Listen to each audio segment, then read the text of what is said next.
Salut à tous, c'est Moura Zenologue, j'espère que vous allez bien, moi en tout cas ça va super et nickel. Et aujourd'hui on se retrouve pour une nouvelle vidéo la vidéo va vous plaire, mais surtout pour les autres aussi qui jouent au foot et qui jouent dans un club dans le district de l'Aude, va être un peu dégoûté après cette confinement à cause de le coronavirus. Ça, ça a un peu agacé pour tout le monde. Et donc le président de la football amateur et aussi pour certaines catégories qui sont du U11, U13 ou U15 ou U17 ou je sais pas quelle catégorie, mais il y a pas mal de catégories qui jouent dans les ligues régionales mais aussi pour certaines ligues qui avaient proposé de dire que de tous les championnats amateurs seront définitivement finis, c'est-à-dire qu'ils seront fin de la saison. Donc le résultat de tous les clubs qui jouent en football amateur, la saison est terminée directement. Donc c'est vrai que c'est un peu agaçant pour tout le monde, mais après c'est la vie, c'est arrivé pour tout le monde.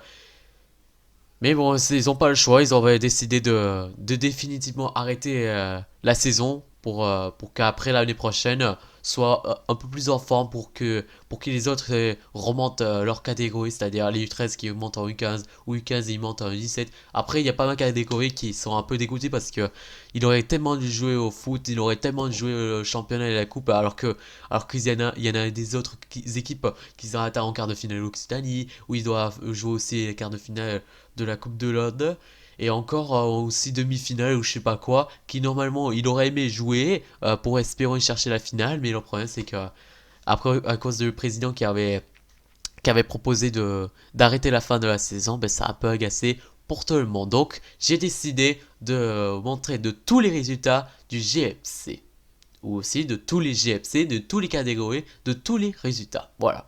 Donc avant de commencer, n'hésitez pas de liker, commenter et partager. Et surtout d'activer la petite cloche pour voir tous mes vidéos, mais aussi pour voir ma notification, voir ma vidéo que je vais le poster quand j'aurai fini le montage etc. Donc sans plus attendre, c'est parti, let's go. On commence dès maintenant de la première équipe de catégorie U13. On va commencer dès maintenant par les U13 2. Et pour commencer, on va voir leur championnat, voir le résultat qu'ils ont fait. Là, vous voyez qu'il y en a à peu près 8 ou 9 matchs qui sont alignés. À part ici, qui est normalement, il va mettre qu'aussi, il va être reporté aussi. Parce que comme la fin de la saison est terminée pour certains championnats amateurs. Là, on va voir, on a que deux résultats qu'ils ont rajoutés. C'est Castel contre JFC, qui ont gagné 3-2 et Briolet 1 contre GFC 2 qui ont perdu 15-0, donc voilà. Après, voilà, ils avaient un groupe pas mal, donc c'est dur. Mais c'est surtout que contre Briolet, sont pas encore plus forts, mais après pour leur niveau, je sais pas si GFC ils ont un niveau supérieur que Briolet, parce que Briolet avait gagné 15-0, quand tu vois qu'il a gagné 1-0, peut-être que Briolet, enfin peut-être que GFC il aurait dû mieux de le gagner, s'imposer plutôt que faire une défaite. Et pour le classement qu'on va avoir, avec tiens, je l'ai ici, eh ben on voit que GFC est pour le moment 5ème, qui termine 5ème. Bon, après, c'est que le début, mais d'habitude, il continue la saison sans arrêter le championnat d'amateur. Donc, après, voilà, ils ont terminé 5ème. Voilà, c'est fini pour eux. Et voilà.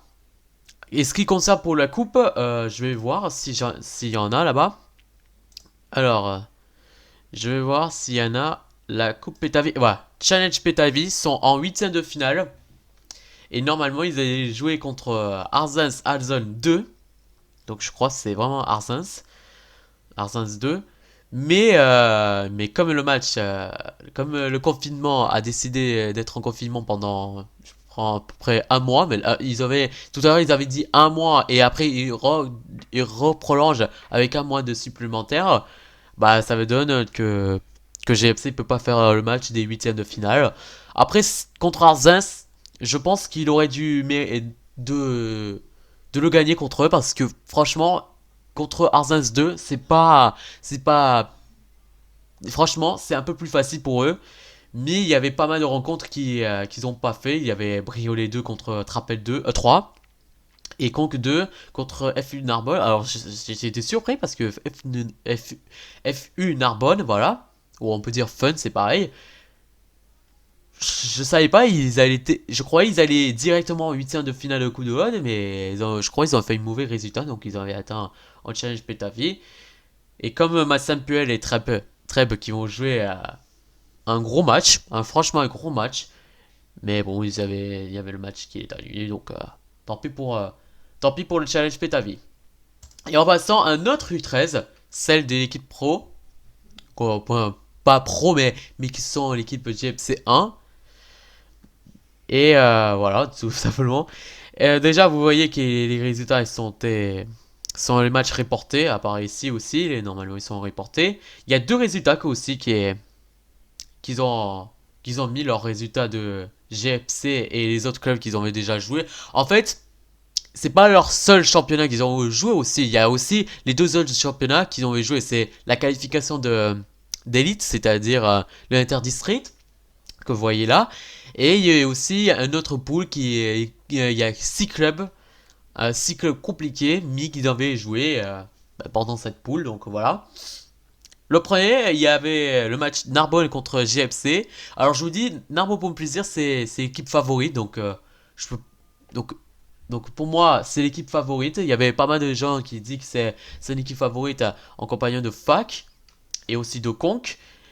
Et voilà, et ils avaient perdu 15-0. Bon, heureusement ils ont pas pris trop de buts parce que s'ils mettent plus de buts, ça veut dire que là, ils sont plus grands favorites. Mais là, comme ils avaient perdu 1-0, ça va. Mais après, c'est une défaite. Mais après, ils avaient réussi à gagner contre le FC Foix qui a gagné 5-1. Alors, c'est une équipe Ariège, c'est pas une équipe de l'autre. En fait, si tu veux, il y a cette équipe de l'autre qui joue dans cet interdistrict. Et il y a aussi les trois clubs supplémentaires de trois équipes Ariège comme le Saint-Paf et le FC Foix et le Pamiers qui allait jouer normalement le dernier match. Mais comme il était annulé, tant pis, il jouera pas cette poule. Voilà. Et la poule qui compose du classement. Eh ben on voit qu'ils sont 5e. Alors, il y en a trois fois qui sont 4e parce qu'ils avaient le même point. Donc, voilà. Mais, voilà, je pense que pour moi, GFC avait réussi à avoir gagné le match contre Foix. Après, c'est un peu facile. Après, contre Narbonne-Montplaisir, c'était un peu dur. Mais après, à la fin, ils ont progressé, tu vois. Et ce qui concerne la coupe de l'Aude, comme ils jouent vrai coupe, comme si c'était la Ligue des Champions, mais ça c'est pas la Ligue des Champions, c'est un autre. Donc on va voir. Alors je sais pas où ils sont. Alors c'est ce que je posais la question. Ah ben là, ici. Alors on va voir le coupe. Alors il manque un match qui nous manque, c'est Castel et Conques en quart de finale. Mais après, on sait que qu'en quart de finale, il y a GFC qui joue contre Briolet. Chinois en plus, je crois que c'est à Cessac, qui normalement, si je dis pas de bêtises, voilà, à Cessac, au stade municipal. Après, contre Briolet, ça passe. Franchement, ça passe. Pour gagner contre Briolet, ça passe. Après, pour les autres, je sais pas, moi, je peux pas savoir. Mais si GFC, il aurait dû gagner contre Briolet, il aurait dû jouer, je crois, soit Fac, soit peut-être Narbonne ou Trappel pour la surprise, ou encore Castel. D'ailleurs, Castel pouvait absolument gagner contre Conques parce qu'il y avait parce qu'ils avaient été suspendus pendant 10 matchs. C'était à cause de la bagarre contre ce match-là, Fac 2 contre Conques 1. Mais après, franchement, je pense qu'ils ont fait la meilleure saison de la manière. Voilà, je pense que U13 1, ils ont fait la meilleure saison de sa vie, donc l'année 2019-2020, plutôt que l'année dernière. Et on va passer maintenant à les U15, qui on va voir leurs résultats. Bon, il y a pas mal de matchs à reporter, ça c'est normal. Mais on va voir les autres résultats. Bon, il y a pas mal de résultats qu'ils ont mis. Donc on va voir GFC, ils avaient perdu 6-1 contre le Pays Basse Ariège 2. D'ailleurs, c'est vrai que tout le monde il dit pour la question pourquoi 2 parce qu'il y avait un autre club de Pays Basse Ariège 1 qui jouent la ligue professionnelle, c'est-à-dire la ligue régionale. Et après le deuxième match, ils avaient encore de nouveau perdu contre Trèbes 3-2. Puis ils ont fait 1-1 contre Conques. Puis 3-2 contre Pamiers, qui a gagné contre Pamiers 3-2. Après ils ont gagné contre Limoux. Après ils avaient perdu Gruissant. D'ailleurs Gruissant, ils avaient une chaîne YouTube qu'ils avaient filmé pendant le match et aussi pendant le résumé qu'ils voulaient, voilà, qui à chaque fois quand ils vont partir dans un autre part chez eux ou chez Gruissant ils avaient joué là-bas, bah là ils sont en train de filmer et je crois que c'était la dame qui avait en train de filmer et le montage je sais pas qui a fait. Mais après c'est cool, c'est sympa et en plus il y a pas mal de vues donc c'est chouette. Et après il y a le dernier match que je vais dire parce que il y avait normalement c'est le dernier match c'est Bram contre GFC mais au GFC et ils ont gagné que 4-3 et et on va voir leur classement ils terminent 5ème qui sont à égalité de points avec Pays Basque Ariège, mais qui ont plus de différence que en ce qui concerne GFC parce qu'ils ont moins 4. Mais après, voilà, ils avaient très bien joué. Bon, je vais pas montrer les coupes parce que c'était. Leur résultat, elle était pas bonne. Ils avaient atteint en 8ème finale de la Coupe de l'Ordre qui s'est fait éliminer contre Normand Montplaisir 5-1, donc c'est beaucoup. Et l'autre match contre Trèbes, je crois ils avaient perdu. Je sais pas combien ils avaient perdu, mais ils avaient perdu quand même contre Trèbes.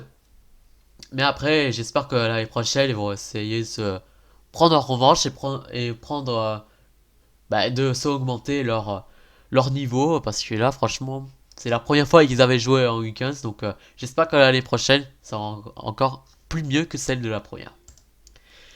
La Ligue régionale, il s'agit de GFC U16. Donc, on va voir l'équipe de U16. Alors, c'est vrai que je vous ai déjà parlé à la dernière vidéo sur le parlant de tous les résultats de GFC ou ce qui vient se passer, où ils avaient joué dans une autre ville, où ils avaient joué dans un stade différent. Eh ben, j'avais dit que GFC, ils étaient joués dans les ligues régionales, mais qu'ils n'avaient pas joué le match, qu'ils allaient jouer, je crois, la semaine prochaine ou un truc comme ça. Et là, il y a pas mal de résultats qu'ils avaient joué, donc on va voir. Ils avaient perdu 7-1 contre Milo, un partout, 8-1. Bon, il y a beaucoup de matchs qu'ils avaient fait défaite, mais le seul qui était le bon résultat, c'est contre Perpignan et contre Salanque. Et le classement, voilà, il termine dernier. Voilà, c'est dur. C'est même très très dur parce que franchement, un groupe comme ça, alors que c'est la première fois qu'ils jouent dans une ligue régionale, ça a été pas facile. Mais il y a Faki qui est pour le moment premier avec Mando Laser deuxième. Donc voilà, je pense que précisément Faki va, va se va terminer premier. Donc ils vont monter en régional 1 si jamais le président accepte que tous les clubs, que celui qui termine premier en régional accédera le régional 1. Donc on va voir aussi la Coupe d'Occitanie parce que je vous ai remarqué. Alors, celui-là c'est les quarts de finale, mais je veux pas voir les quarts de finale, je veux voir où GFC ils avaient joué. D'ailleurs, j'avais vu, d'ailleurs j'avais fait une vidéo sur GFC U17 quand il y avait le match entre GFC et Montpellier. Comme les deux matchs qu'ils ont vraiment eu la chance de jouer contre un gros club professionnel, mais c'est surtout, il a l'air très difficile à l'affronter, et ben il est juste là, et ils avaient perdu 7-0. Bon, ça, c'est vrai qu'ils ont mis la fessée, mais après c'est Montpellier, donc on peut pas le choix, donc c'est le tirage, donc ils avaient chopé Montpellier, ça fait la deuxième fois qu'ils avaient joué, ça fait la deuxième fois qu'ils avaient perdu 7-0. Tant pis pour eux, bon, après ils avaient très bien joué. Ouais, j'espère qu'ils allaient faire mieux pour l'année prochaine. Sauf qu'ils joueront pas en Ligue régionale, donc tant pis pour eux. Mais après, ils avaient reconnu des clubs qu'ils avaient déjà joué, donc c'est déjà très sympathique et déjà bien pour eux. Et le dernier, il s'agit du U19 qui l'année dernière avait gagné les deux coupes, qu'il s'agit de championnat et la Loubatière. Mais là, cette année, c'était pas la catastrophe, mais on va dire que ce n'était pas ça, c'était pas leur résultat qu'il fallait. Mais il y avait le premier match qu'ils avaient gagné 4-0 contre Gougain. Après ils avaient perdu 4-1, 3-3, 3-2, 3-2, 3-1. Après, ça va, ça a été, il y a pas mal de matchs qu'ils avaient fait un bon résultat. Et GFC qui termine pour le bon 6ème. C'est un peu dur, c'est vrai. Mais voilà, je peux pas quoi dire, mais bon. Pareil, je vais pas montrer la coupe parce que là, ils avaient. En fait, si tu veux, enfin, en coupe de l'Aude, ils avaient un pool de 4 composant de certains groupes. Et GFC, ils avaient chopé, je crois, Lézignan, encore, je sais plus, Cuxac, je crois, ou truc comme ça. Ou encore un autre club que j'avais complètement oublié, je crois, c'est. Je sais plus qui j'avais oublié, c'est qui qu'ils avaient joué. Mais après, ils avaient terminé dernier avec, je crois, seulement que 2 points. Voilà, c'était dur pour eux, donc voilà, c'est vraiment dommage, mais j'espère que l'année prochaine ils vont faire mieux et j'espère qu'ils vont de nouveau être champions et pourquoi pas aussi gagner la Loubatière si jamais ils arrivent à atteindre la finale. Et j'espère qu'ils vont prendre en revanche parce que là le résultat ce n'était pas ça. À comparer l'année dernière, c'était encore plus mieux. La vidéo est terminée. J'espère que vous aura plu. N'hésitez pas de liker, commenter et partager et surtout d'activer la petite cloche pour voir toutes mes vidéos. Donc je vous laisse. Prenez soin de vous, restez chez vous, c'est le plus important. Respectez les consignes, respectez aussi les barrières. Et surtout, restez chez vous jusqu'à le lundi 11 mai, les ouvertures des écoles, du collège, et lycées, etc. Je vous laisse, c'est mon Resident. Ciao, peace. It ain't my fault.